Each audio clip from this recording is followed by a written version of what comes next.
Shalom jemaat terkasih, sebelum kita memasuki ibadah, marilah kita cermati panduan ibadah online berikut ini. Pilihlah tempat atau ruangan yang tenang dan terhindar dari hal-hal yang dapat mengganggu jalannya ibadah. Siapkan hati dan pikiran sebelum mengikuti ibadah agar dapat tetap fokus. Mengikuti ibadah dengan mengakses tepat waktu, karena setiap bagian liturgi dari ibadah itu penting dan merupakan kesatuan ibadah yang utuh. Selama ibadah berlangsung, jagalah ketenangan dan ketertiban. Ikut sertalah dalam setiap mata liturgi sesuai petunjuk yang ada di deskripsi dan yang di tayangan. Ajaklah keluarga dan rekan lain untuk mengikuti ibadah online dan bimbinglah anak-anak untuk mengikuti ibadah dengan tenang. Selamat mempersiapkan diri.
Salam, selamat pagi, puji Tuhan.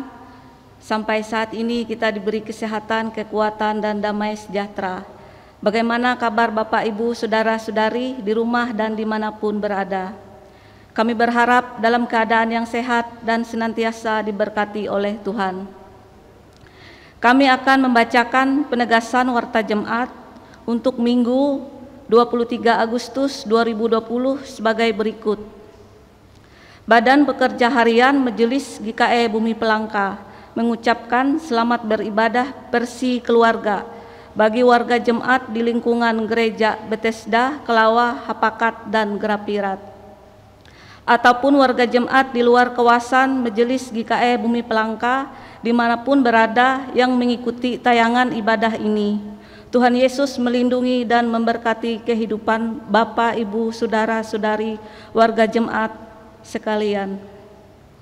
Selamat ulang tahun kelahiran dan pernikahan bagi Bapak, Ibu, Saudara-saudari warga jemaat di kawasan Majelis GKE Bumi Pelangka, terkhusus dari tanggal 23 sampai dengan 29 Agustus 2020. Ibadah Minggu Persi Keluarga di rumah dan melalui siaran ibadah online akan terus dilaksanakan sampai Majelis Sinode dan Satgas Pencegahan COVID-19 Kota Palangkaraya mengizinkan pelaksanaan kembali ibadah di gereja. Pada hari Minggu 30 Agustus 2020 akan dilaksanakan ibadah Minggu online yang akan dilayani oleh Pendeta Rusmira MTH.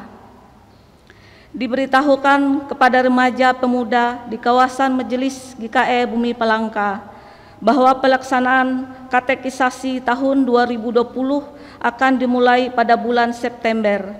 Untuk pendaftaran sudah dapat dimulai dari sekarang sampai akhir bulan Agustus.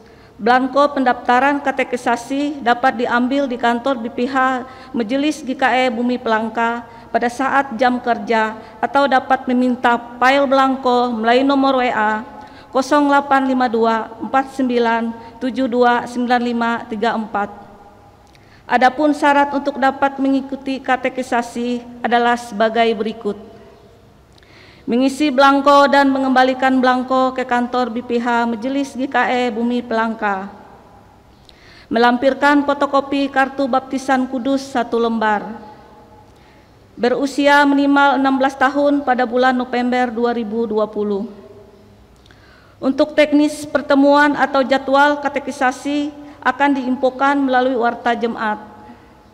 BPH Majelis GKE Bumi Pelangka mengucapkan terima kasih kepada warga jemaat sekalian atas persembahan syukur yang telah dikumpulkan melalui amplop yang telah diantar ke kantor majelis ataupun melalui transfer rekening bank. BPH Majelis GKE Bumi Pelangka juga mengucapkan terima kasih kepada semua pihak yang telah memberi dukungan dan bantuan sehingga tayangan ibadah online streaming ini dapat terlaksana dengan baik. Persembahan ibadah minggu atau ibadah rumah tangga persi keluarga yang dilaksanakan di rumah dapat diserahkan ke kantor BPH Majelis GKE Bumi Pelangka setiap hari dan jam kerja.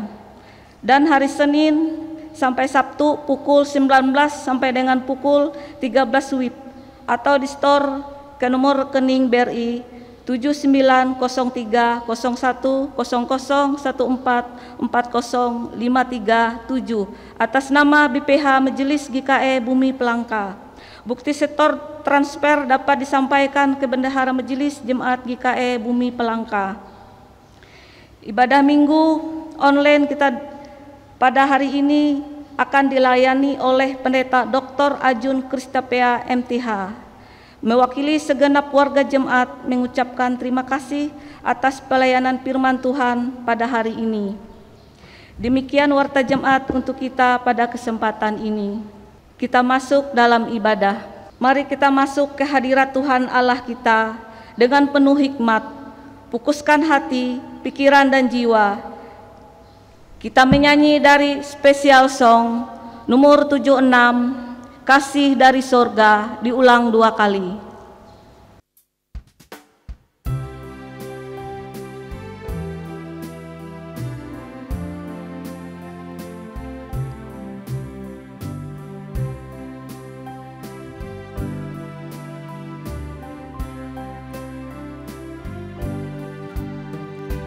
Kasih dari surga memenuhi tempat ini, kasih dari Bapa surgawi,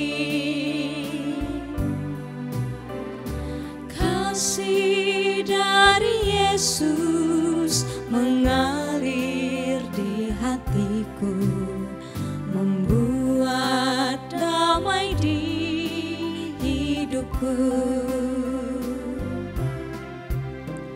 mengalir kasih dari tempat tinggi, mengalir kasih dari tata Allah Bapa, mengalir, mengalir, mengalir dan mengalir, mengalir memenuhi hidupku.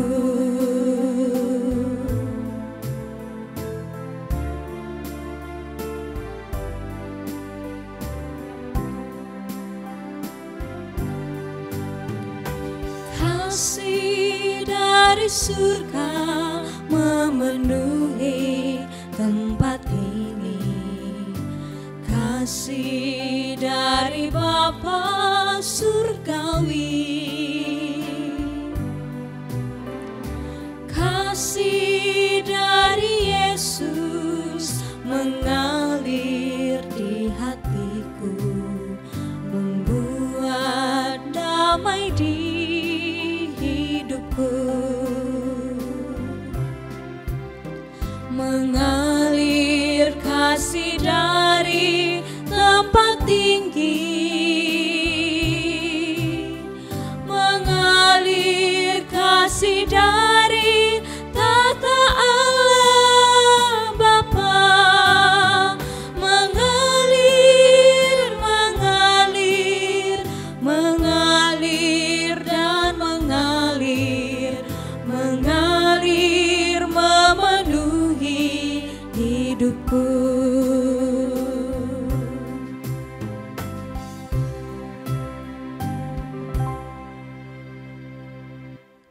Pertolongan kita adalah dalam nama nama Tuhan yang menjadikan langit dan bumi, yang memelihara kesetiaannya dan yang tidak pernah meninggalkan perbuatan tangannya. Kasih karunia dan damai sejahtera dari Allah Bapa kita dan dari Tuhan Yesus Kristus serta persekutuan dengan Roh Kudus menyertai saudara sekalian. Persilakan duduk.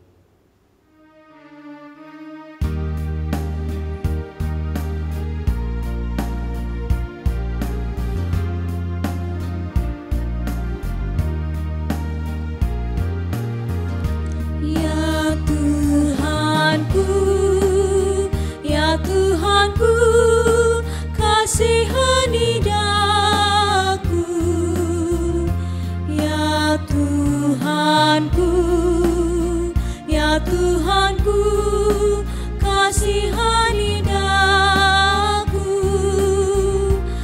ya Tuhanku, ya Tuhanku, kasihani daku. Ya Tuhanku, ya Tuhanku, kasihani daku. Ya Tuhanku, ya Tuhanku, kasihani daku. Ya Tuhanku, ya Tuhanku, kasihani daku.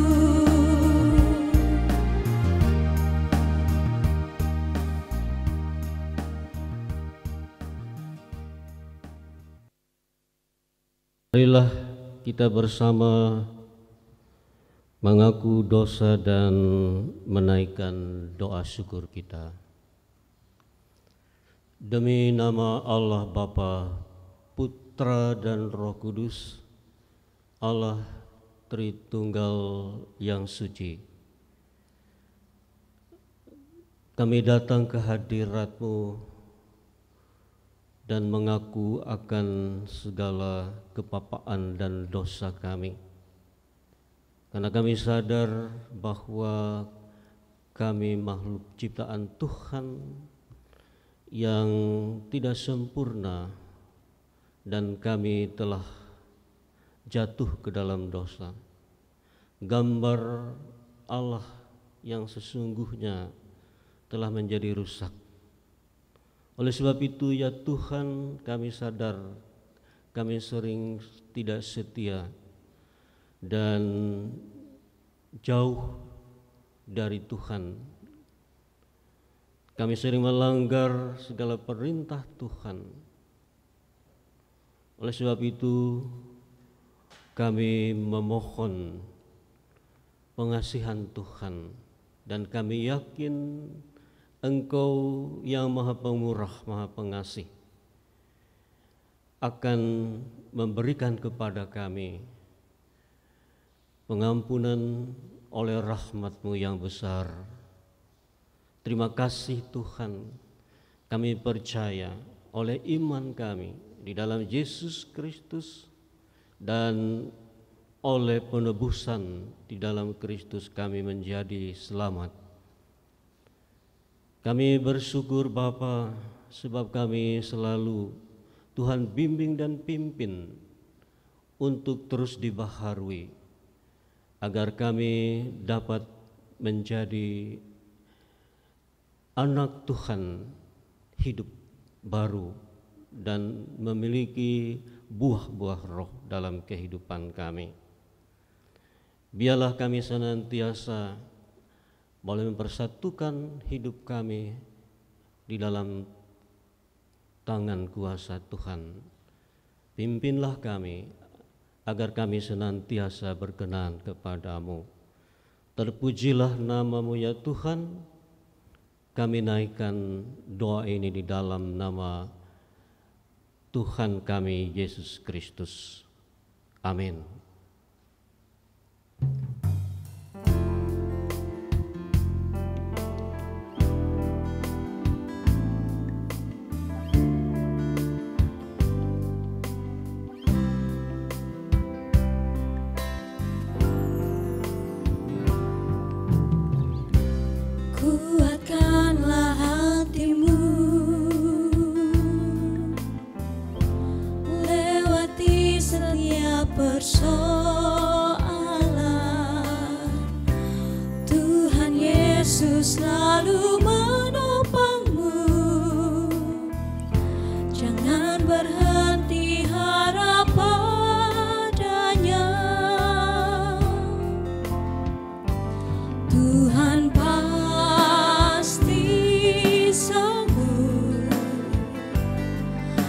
tangannya takkan terlambat untuk mengangkatmu.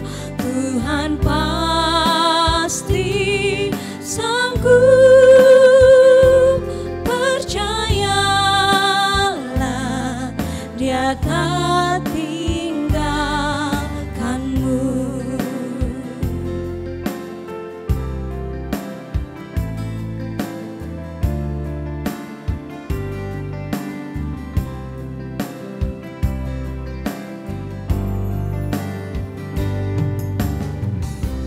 Kuatkanlah hatimu, lewati setiap persoalan. Tuhan Yesus selalu menopangmu. Jangan berhenti harap padanya. Tuhan pasti sanggup, tangannya takkan terlambat untuk mengangkatmu. Tuhan pasti sanggup, percayalah, Dia tak tinggalkanmu. Percayalah, Dia akan mengangkatmu.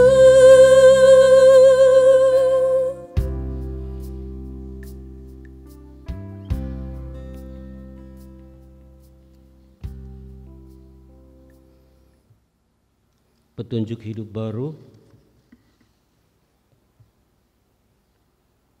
Sebab aku ini Tuhan Allahmu, memegang tangan kananmu dan berkata kepadamu, janganlah takut, akulah yang menolong engkau. Yesaya 41 ayat 13. Pembacaan Alkitab untuk kita pada pagi hari ini sesuai dengan Almanak Nas Gereja Kalimantan Ewangelis, diambil dari kitab Keluaran pasal 1 ayat 8, pasal 2 ayat yang ke-10 dengan perikop orang Israel ditindas di Mesir. Inilah nama para anak Israel yang datang ke Mesir bersama-sama dengan Yakub. Mereka datang dengan keluarganya masing-masing: Ruben, Simeon, Lewi dan Yehuda, Isakar, Zebulun dan Benyamin, dan serta Naftali, Gad dan Aser. Seluruh keturunan yang diperoleh Yakub berjumlah 70 jiwa. Tetapi Yusuf telah ada di Mesir. Kemudian matilah Yusuf serta semua saudara-saudaranya dan semua orang yang seangkatan dengan dia. Orang-orang Israel beranak cucu dan tak terbilang jumlahnya. Mereka bertambah banyak dan dengan dahsyat berlipat ganda, sehingga negeri itu dipenuhi mereka. Kemudian bangkitlah seorang raja baru memerintah tanah Mesir yang tidak mengenal Yusuf. Berkatalah raja itu kepada rakyatnya, bangsa Israel itu sangat banyak dan lebih besar jumlahnya daripada kita. Marilah kita bertindak dengan bijaksana terhadap mereka, supaya mereka jangan bertambah banyak lagi. Dan jika terjadi peperangan, jangan bersekutu nanti dengan musuh kita dan memerangi kita, lalu pergi dari negeri ini. Sebab itu pengawas-pengawas Rodi di tempatnya ada mereka, atas mereka, untuk menindas mereka dengan kerja paksa. Mereka harus mendirikan bagi Firaun kota-kota perbengkalan, yakni Fitom dan Rames. Tetapi makin ditindas, makin bertambah banyak dan berkembang mereka, sehingga orang merasa takut kepada orang Israel itu. Lalu dengan kejam orang Mesir memaksa orang Israel bekerja dan memahitkan hidup mereka sehingga pekerjaan yang berat, yaitu mengerjakan tanah liat dan batu bata dan berbagai-bagai pekerjaan di padang, ya segala pekerjaan yang dengan kejam dipaksakan orang Mesir kepada mereka itu. Raja Mesir juga memerintahkan kepada bidan-bidan dan menolong perempuan Ibrani, seorang bernama Sipra dan yang lain bernama Fua, katanya, apabila kami menolong perempuan Ibrani pada waktu bersalin, kamu harus memperhatikan waktu anak itu lahir. Jika anak laki-laki, kamu harus membunuhnya. Tetapi jika anak perempuan, bolehlah ia hidup. Tetapi bidan-bidan itu takut akan Allah dan tidak melakukan seperti yang dikatakan Raja Mesir kepada mereka, dan membiarkan bayi-bayi itu hidup. Lalu Raja Mesir memanggil bidan-bidan itu dan bertanya kepada mereka, mengapakah kamu berbuat demikian, membiarkan hidup bayi-bayi itu? Jawab bidan-bidan itu kepada Firaun, sebab perempuan Ibrani tidak sama dengan perempuan Mesir, melainkan mereka kuat. Sebelum bidan datang, mereka telah bersalin. Maka Allah berbuat baik kepada bidan-bidan itu. Bertambah banyaklah bangsa itu dan sangat berlipat ganda. Dan karena bidan-bidan itu takut akan Allah, maka ia membuat mereka berumah tangga.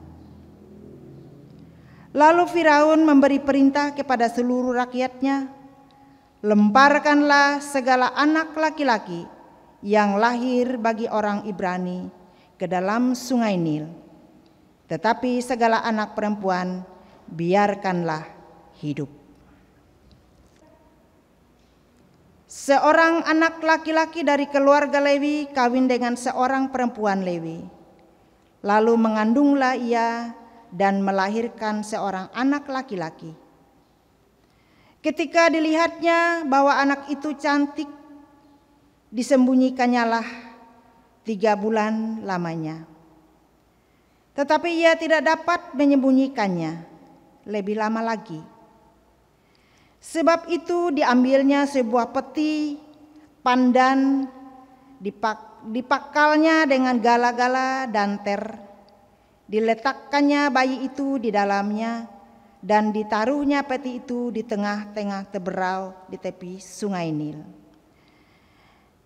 Kakaknya perempuan berdiri di tempat yang agak jauh untuk melihat apakah yang akan terjadi dengan dia. Maka datanglah putri Firaun untuk mandi di sungai Nil. Sedang dayang-dayangnya berjalan-jalan di tepi sungai Nil, lalu terlihatlah olehnya peti yang di tengah-tengah teberau itu. Maka disuruhnya hambanya perempuan untuk mengambilnya. Ketika dibukanya, dilihatnya bayi itu, dan tampaklah anak itu menangis, sehingga belas kasihanlah ia kepadanya dan berkata, tentulah ini bayi orang Ibrani.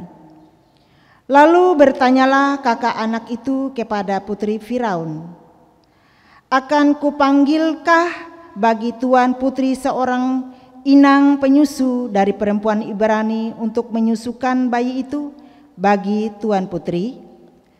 Sahut putri Firaun kepadanya, baiklah. Lalu pergilah gadis itu memanggil ibu bayi itu. Maka berkatalah putri Firaun kepada ibu itu, bawalah bayi ini dan susukanlah dia bagiku, maka aku akan memberi upah kepadamu. Kemudian perempuan itu mengambil bayi itu dan menyusuinya. Ketika anak itu telah besar, dibawanyalah kepada putri Firaun yang mengangkatnya menjadi anaknya dan menamainya Musa. Sebab katanya, karena aku telah menariknya dari air. Demikian jauh pembacaan Alkitab untuk kita pada pagi ini. Tuhan Yesus bersabda, yang berbahagia ialah mereka yang mendengar firman Allah dan yang memeliharanya. Amin.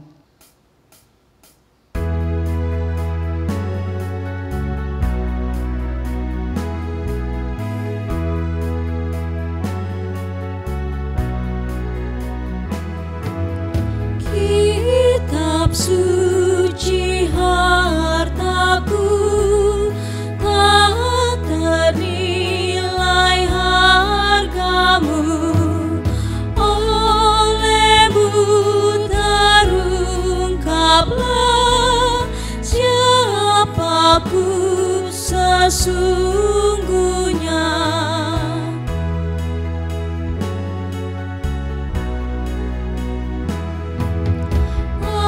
Alkitab membimbingku pada juru selamatku dan membuatku sadar bila aku tak benar.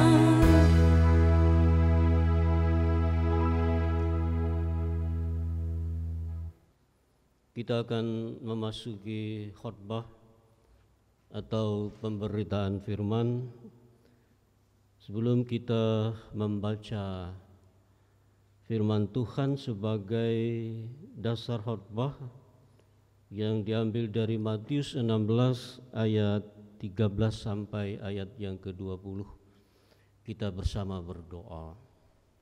Bapa surgawi, Bapa kami di dalam Yesus Kristus, terpujilah namamu dan bagimulah hormat, madah, pujian kami persembahkan dari ketulusan hati kami.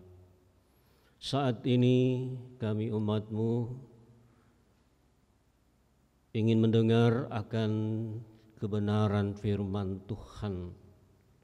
Berkati kami semua dan persiapkan hati pikiran kami untuk mendengar firman-Mu, baik kami yang berada di rumah ataupun di mana saja. Bila Roh Kudus bekerja di dalam kehidupan kami dan secara pribadi kami dipersatukan dengan Tuhan, sehingga kami benar-benar mengalami perjumpaan dengan Sang Ilahi. Kami percaya bahwa kuasa Tuhan akan senantiasa membimbing, menyertai kami untuk memahami akan kebenaran firman-Mu ini. Dan biarlah firman-Mu boleh jatuh di tanah yang subur dalam kehidupan kami, sehingga firman Tuhan tidak berlalu begitu saja, tapi firman Tuhan sungguh boleh menjadi berkat bagi kehidupan kami untuk menguatkan iman percaya kami dan memberikan kedamaian serta keteduhan di dalam hidup kami. Terima kasih Tuhan, bersabdalah, kami bersedia untuk mendengar. Dalam nama Tuhan Yesus Kristus kami berdoa. Amin. Saya bacakan firman Tuhan dari Matius pasal 16 ayat 13 sampai ayat yang ke-20. Dengan judul perikop pengakuan Petrus. Setelah Yesus tiba di daerah Kaisarea Filipi, ia bertanya kepada murid-muridnya, katanya kepada murid-muridnya, kata orang, siapakah anak manusia itu? Jawab mereka, ada yang mengatakan Yohanes Pembaptis, ada juga yang mengatakan Elia, dan ada pula yang mengatakan Yeremia atau salah seorang dari para nabi. Lalu Yesus bertanya kepada mereka, "Tetapi apa katamu, siapakah aku ini?" Maka jawab Simon Petrus, "Engkau adalah Mesias, Anak Allah yang hidup." Kata Yesus kepadanya, "Berbahagialah engkau Simon bin Yunus, sebab bukan manusia yang mengatakan itu kepadamu, melainkan Bapa-Ku yang di surga. Dan aku pun berkata kepadamu, engkau adalah Petrus, dan di atas batu karang ini aku akan mendirikan jemaatku, dan alam maut tidak akan menguasainya. Kepadamu aku akan kuberikan kunci kerajaan surga. Apa yang kau ikat di dunia ini akan terikat di surga, dan apa yang kau lepaskan di dunia ini akan terlepas di surga." Lalu Yesus melarang murid-muridnya supaya jangan memberitahukan kepada siapapun bahwa Ia Mesias. Sidang jemaat yang berbahagia dan diberkati dalam Tuhan kita Yesus Kristus, Salam. Apa kabar? Saya yakin kita semua merasakan damai sejahtera, keselamatan yang sempurna oleh pemeliharaan Tuhan kita Yesus Kristus. Saat ini kita memasuki pemberitaan firman Tuhan yang tadi dari Matius pasal 16 ayat 13 sampai dengan ayat yang ke-20 dengan judul pengakuan Petrus. Dari nas ini kita bisa melihat ada sebuah interaksi antara Yesus dengan para pengikutnya, dengan murid-muridnya, dan juga secara khusus dengan Petrus. Perlu kita ketahui, peristiwa ini terjadi dikatakan di Kaisarea Filipi, dan ini merupakan lokasi ataupun area di mana itu terletak di kaki Gunung Hermon. Dan sebagaimana kita ketahui, disinilah sejak dulu kala menjadi tempat penyembahan dewa-dewa ataupun berhala. Dan justru Yesus hadir bersama dengan murid-muridnya di tempat tersebut. Dan maksud dari kehadiran Yesus pada saat itu tidak lain, di satu pihak adalah Injil Kerajaan Allah itu sendiri memang perlu diberitakan kepada orang-orang yang hidup dalam kegelapan. Injil Kerajaan Allah harus bisa membawa terang dan menerangi kehidupan lingkungan di sekitarnya. Dan itulah maksud di mana Yesus juga berkunjung dan melayani di tempat ini. Kemudian di sisi lain kita tahu bahwa bangsa yang ada di Kaisarea ini tentu bukan bangsa Israel atau orang Yahudi, walaupun memang mereka adalah orang yang ada tetapi sangat minoritas atau sedikit. Maksud kehadiran Yesus ke tengah-tengah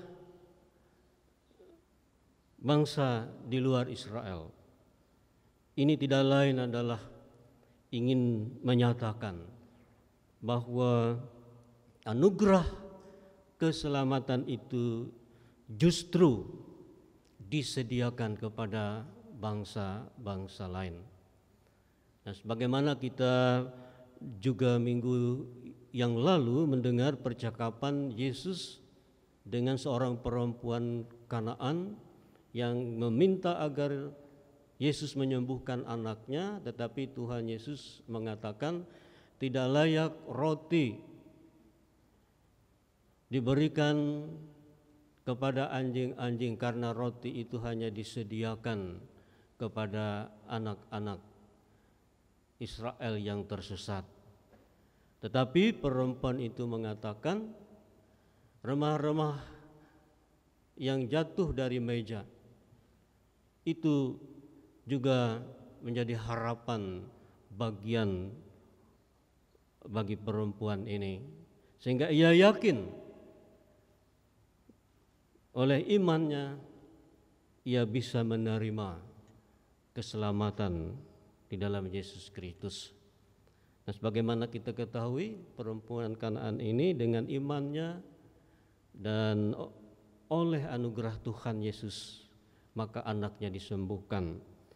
Ini juga merupakan bukti bahwa bangsa lain, orang yang tidak pantas, kita yang tidak layak, itu diberikan kesempatan untuk menerima anugerah kasih karunia Tuhan. Dan inilah sebenarnya yang ingin dinyatakan oleh Tuhan Yesus ketika ia hadir di tengah-tengah bangsa lain. Ia ingin menunjukkan betapa besar anugerah kasih karunia ditawarkan kepada orang-orang yang tentu dianggap tidak layak dan tidak mampu. Saudara-saudara yang dikasihi dalam Tuhan kita Yesus Kristus, dalam percakapan tadi Tuhan Yesus mengatakan kepada muridnya, kata orang, siapakah anak manusia itu? Jadi anak manusia yang dimaksudkan oleh Tuhan Yesus di sini, kalau berkaitan dengan Daniel pasal 7 ayat 13, itu adalah orang yang diutus menjadi juru selamat. Dan Yesus ingin menunjukkan sebenarnya anak manusia itu kepada dirinya sebagai anak manusia yang hidup dalam kerendahan hati, dan ia mau melayani, ia mati di kayu salib, dan kemudian ia dibangkitkan dari antara orang mati naik ke surga dan duduk di sebelah kanan Allah Bapa yang Maha Kuasa. Di sana kita bisa melihat murid-murid menjawab dengan berbagai macam jawaban. Ada yang mengatakan Yohanes Pembaptis, ada yang mengatakan Elia, ada juga yang mengatakan Yeremia dan para nabi. Nah, Yesus tidak membantah pendapat itu, tetapi ia mau menerima dan mendengarnya. Dan ini sebagai bukti sebenarnya tiap-tiap orang yang ingin bersekutu di dalam Tuhan tentu memiliki perbedaan pemahaman, pandangan tentang kehidupan, dan bahkan juga tentang kualitas iman dan percayanya. Namun Yesus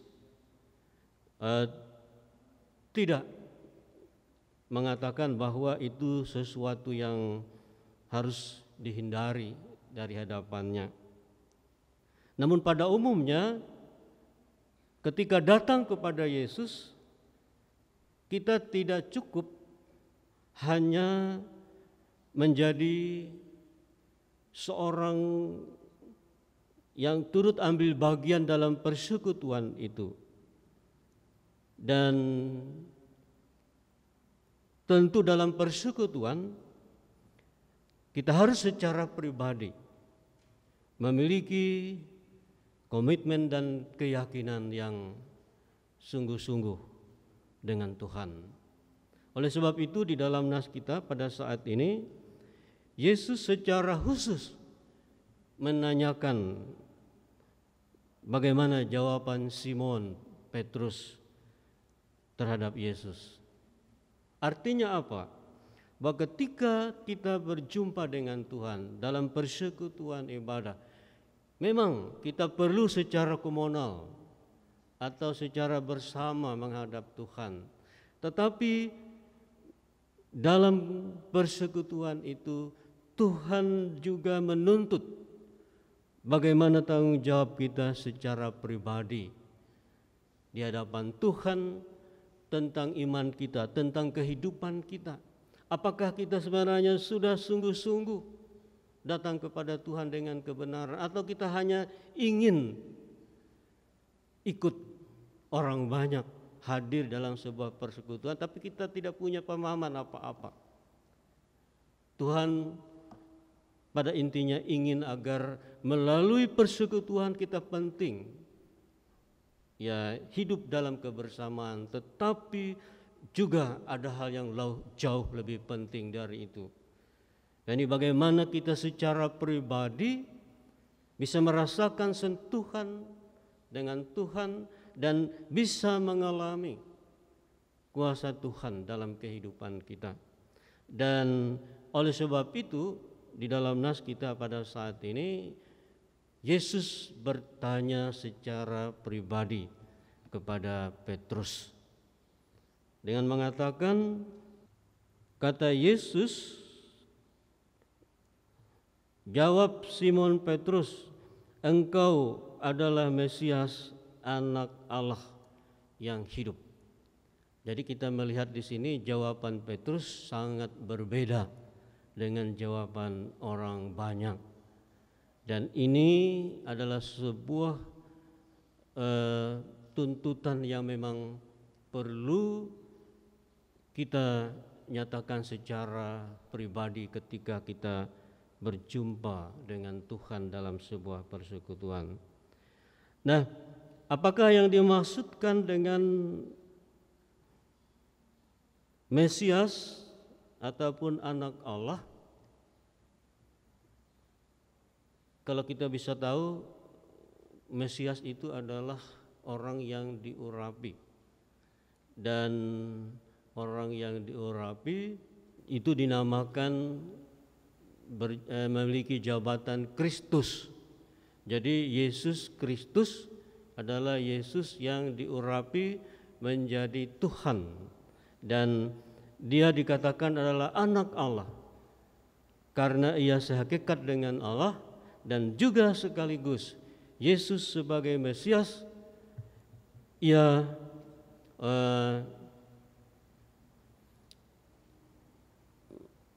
menjadi ahli waris kerajaan surga. Sebagai anak, ia diberikan ahli waris untuk memegang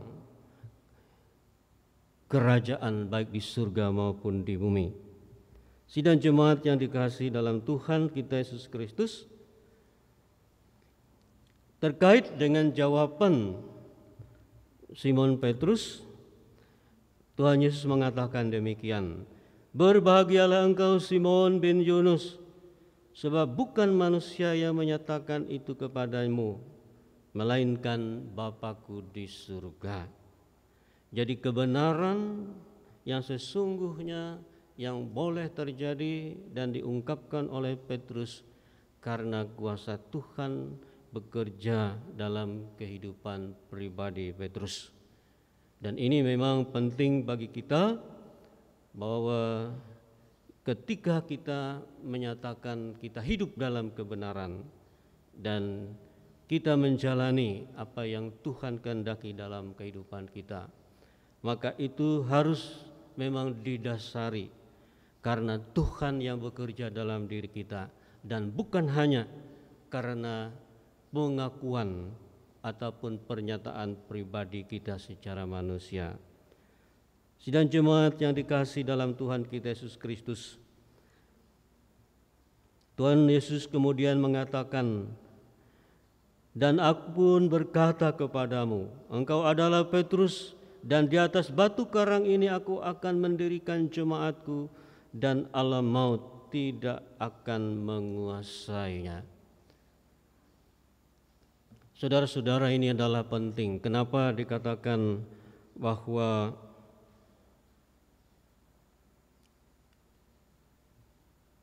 Petrus, ya, engkau adalah Petrus, dan di atas batu karang ini aku akan mendirikan jemaatku. Saudara-saudara, maksudnya begini, justru dengan pengakuan Petrus Yesus adalah Mesias, itu adalah sebuah dasar hidup kepercayaan yang benar sebagai umat Tuhan. Karena Petrus sudah menjawab dengan benar dasar hidup kepercayaan Kristen, mengaku bahwa Yesus adalah Mesias, maka ini adalah sebagai dasar yang kuat dalam rangka pembangunan jemaat. Artinya kehidupan jemaat akan dibangun di batu karang yang kokoh, dan ini menjadi dasar di mana gereja akan bertumbuh dan berkembang, dan itu terjadi hingga pada saat ini. Sebab melalui pengakuan Petrus Yesus adalah Mesias, itu adalah kunci dari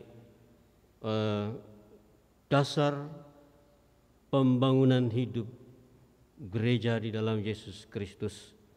Nah, kemudian dikatakan, kepadamu akan kuberikan kunci kerajaan surga. Nah, maksudnya di sini pertama melalui pengakuan Petrus bahwa Yesus adalah Mesias.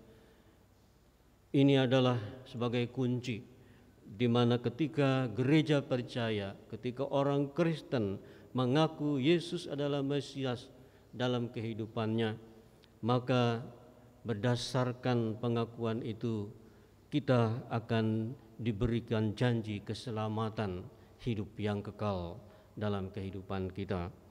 Kemudian maksud yang berikutnya, Petrus diberikan kunci kerajaan Allah, karena memang Petrus adalah orang yang dipakai oleh Tuhan untuk menjadi rasul, dan bahkan ia bukan hanya seorang pemimpin pada kelompok kecil di antara 12 murid, di antara 11 murid, tetapi juga ia adalah rasul yang benar-benar dipakai oleh Tuhan untuk memberitakan Injil bagi dunia ini. Nah, sehingga demikian apa yang dikatakan oleh Yesus kepada Petrus ini merupakan janji dan berkat bagi Petrus yang benar-benar meyakini Yesus adalah Mesias, dan itu sebagai dasar bagi kehidupan umat Kristen untuk terus bertumbuh dan berkembang di tengah-tengah dunia ini. Dan jemaat yang dikasihi dalam Tuhan kita Yesus Kristus, melalui nas ini firman Tuhan ingin menyatakan kepada kita yang pertama, bahwa anugerah Tuhan itu tersedia bagi siapapun, bagi semua bangsa-bangsa, dalam rangka membebaskan dan memerdekakan kehidupan umat manusia yang terbelenggu dari kuasa dosa. Yesus adalah juru selamat kita, dan ialah yang dapat memerdekakan kita dengan sesungguhnya dari kuasa dosa dan maut. Sebab itu dikatakan di dalam Yohanes pasal 8 ayat 32 dan seterusnya, saya bacakan demikian. Dalam Injil Yohanes pasal 8, saya bacakan dari ayat yang ke-34 sampai 36. Kata Yesus kepada mereka, aku berkata kepadamu, sesungguhnya setiap orang yang berbuat dosa adalah hamba dosa. Dan hamba tidak tetap tinggal di dalam rumah, tetapi anak tetap tinggal dalam rumah. Ayat 36. Jadi apabila anak itu, yakni Yesus Kristus, memerdekakan kamu, maka kamu pun benar-benar merdeka. Kemudian hal yang kedua dari nas ini ingin menyatakan kepada kita dalam hidup melakukan hubungan interaksi dengan Tuhan, baik itu secara komunal, persekutuan ataupun jemaat, kita dituntut untuk memiliki tanggung jawab yang lebih mendasar lagi dari hidup kita pribadi sendiri. Ingat bahwa kita beribadah, bersekutu di dalam Tuhan bukan karena kita ingin mengikuti orang lain, tetapi justru kita harus secara pribadi mempertanggungjawabkan kehadiran kita di tengah-tengah persekutuan. Memang ibadah bersama adalah penting, tetapi yang dipentingkan adalah, lebih penting lagi adalah bagaimana kita benar-benar menjalin hubungan yang sesuai dengan kehendak Tuhan secara pribadi dalam kehidupan kita. Dan ini tentu ingin menguatkan kita sekalian, walaupun kita tidak beribadah di gereja, tetapi kita beribadah di rumah. Dan justru disinilah kita bisa membangun komunikasi, interaksi kita dengan Tuhan lebih baik lagi. Biarlah dengan firman Tuhan ini hidup kita diberkati. Amin. Mari kita berdoa. Bapa di surga, dikuduskanlah namamu, datanglah kerajaanmu. Dan biarlah hanya namamu yang diagungkan dan dimuliakan. Dan tidak ada Allah lain yang dapat menandingi keagungan, keperkasaan, dan kemuliaan yang Engkau miliki. Sebab itu kami hanya menyembah Engkau dan namamu selalu dipermuliakan. Datanglah kerajaan-Mu untuk memerintah kehidupan dunia ini, sebagaimana Tuhan menghadirkan kerajaan Allah di tengah dunia ini melalui kedatangan Tuhan di tengah-tengah kehidupan bangsa-bangsa, melewati kehadiran Tuhan bukan hanya kepada bangsa Israel, tetapi juga kepada bangsa lain, termasuk bangsa kami dan seluruh umat manusia, sesuai dengan perintah agung Tuhan, yakni beritakanlah Injil kepada segala bangsa. Datanglah kerajaan-Mu untuk memerintah kehidupan bangsa melewati para pemimpin bangsa kami, agar mereka memimpin dengan bijaksana dan selalu menghadirkan salam, damai sejahtera dalam kehidupan. Kami juga berdoa kepadamu, berikanlah kepada kami hari ini makanan kami yang secukupnya. Kiranya Tuhan, kami tidak pernah meragukan akan pemeliharaan Tuhan dalam kehidupan kami, dan Engkau akan senantiasa menyediakan yang terbaik bagi kami.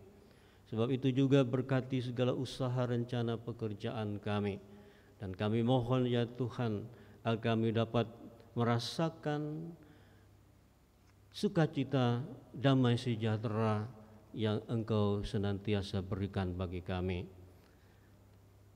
Terima kasih, kami juga berdoa kepadamu, menyerahkan saudara kami yang hidup dalam pergumulan masalah, sakit penyakit, beban berat, dan juga tekanan berbagai kehidupan dan berbagai perkara yang membuat kehidupan tidak mengalami sukacita. Kami berdoa ya Tuhan, Engkau melawat, memberkati, menyertai, menghibur, menguatkan, menolong dan menopang, agar mereka merasakan kelepasan, kebebasan, dan bahkan juga mereka dapat terus dimenangkan dari segala perkara hidup. Tuhan, saat ini juga kami berdoa kepadamu, menyerahkan sidang jemaat yang merasa bersukacita karena hari ulang tahun, hari perkawinan, dan atas segala berbagai hal yang mereka boleh raih dalam hidup ini.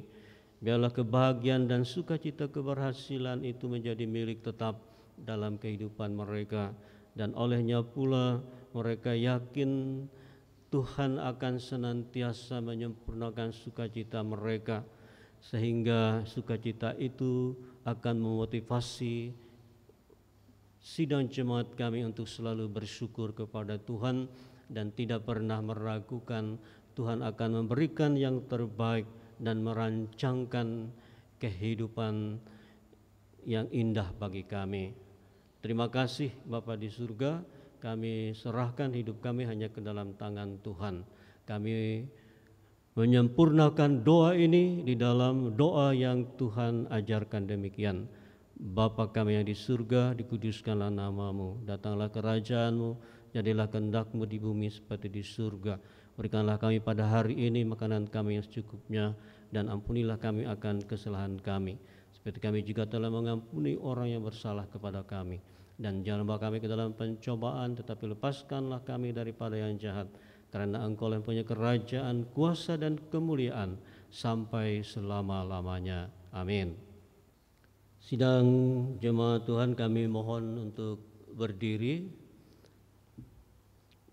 Kita bersama-sama dengan sekalian orang percaya di segala masa dan tempat untuk mengikrarkan pengakuan iman Kristen demikian. Aku percaya kepada Allah Bapa yang Maha Kuasa, Khalik langit dan bumi, dan kepada Yesus Kristus anaknya yang tunggal Tuhan kita, yang dikandung daripada Roh Kudus, lahir dari anak darah Maria, yang menderita di bawah perintahan Pontius Pilatus, disalibkan, mati dan dikuburkan, turun ke dalam kerajaan maut, pada yang ketiga bangkit pula dari antara orang mati, naik ke surga, duduk di sebelah kanan Allah Bapa yang Maha Kuasa, dan akan datang dari sana untuk menghakimi orang yang hidup dan yang mati. Aku percaya kepada Roh Kudus, gereja yang kudus dan am, persekutuan orang kudus, pengampunan dosa, kebangkitan daging, dan hidup yang kekal.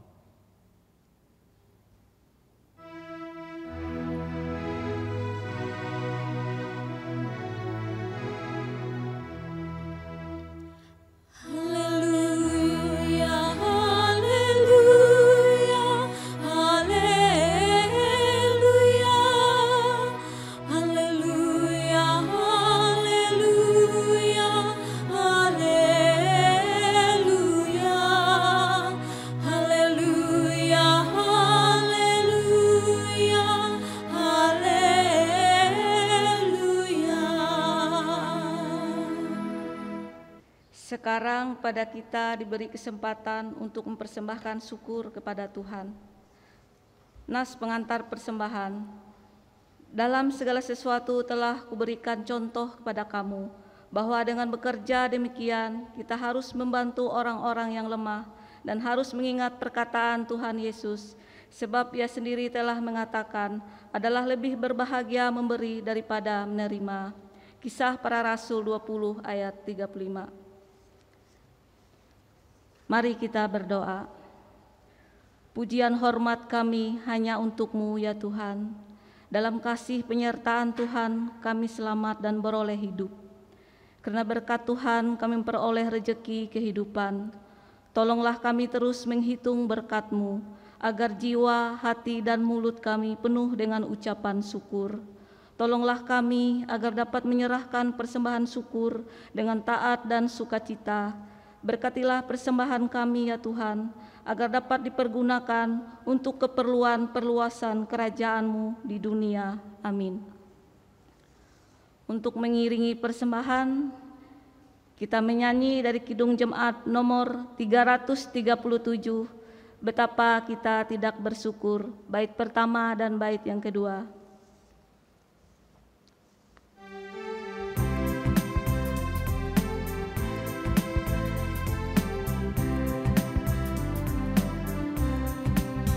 Betapa kita tidak bersyukur, bertanah air kaya dan subur, lautnya luas, gunungnya megah, menghijau padang, bukit dan lembah.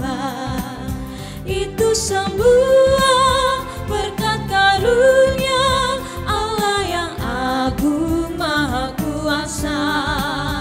Itu semua berkat karunia Allah yang agung maha kuasa.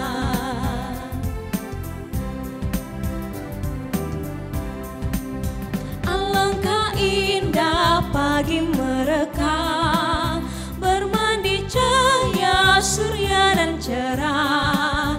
Di tingkah kicau burung tak henti, bunga pun bangkit harum berseri.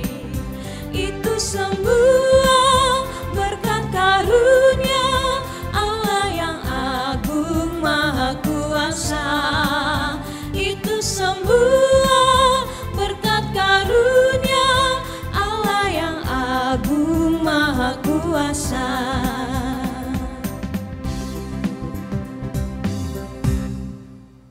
Kita akan mengakhiri ibadah kita dengan berkat Tuhan.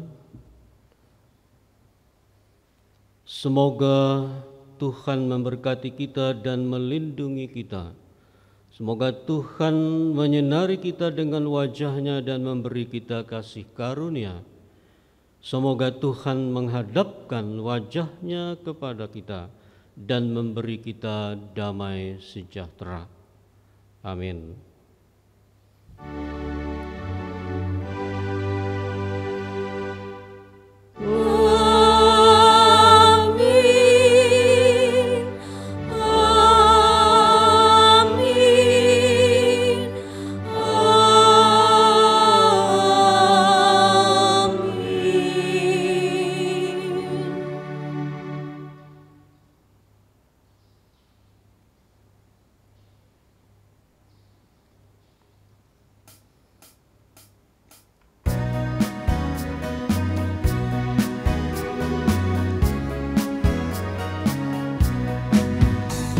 Sungguh indah kasih Yesus di dalam hatiku.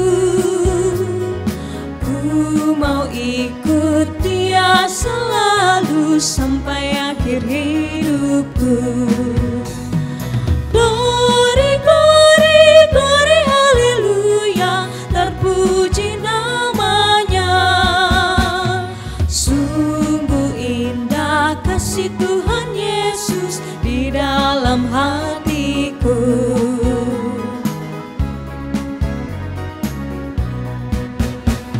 Sungguh indah kasih Yesus di dalam hatiku. Ku mau ikut Dia selalu sampai akhir hidupku. Glory, glory, glory, haleluya, terpuji namanya. Sungguh indah kasih Tuhan Yesus di dalam hatiku.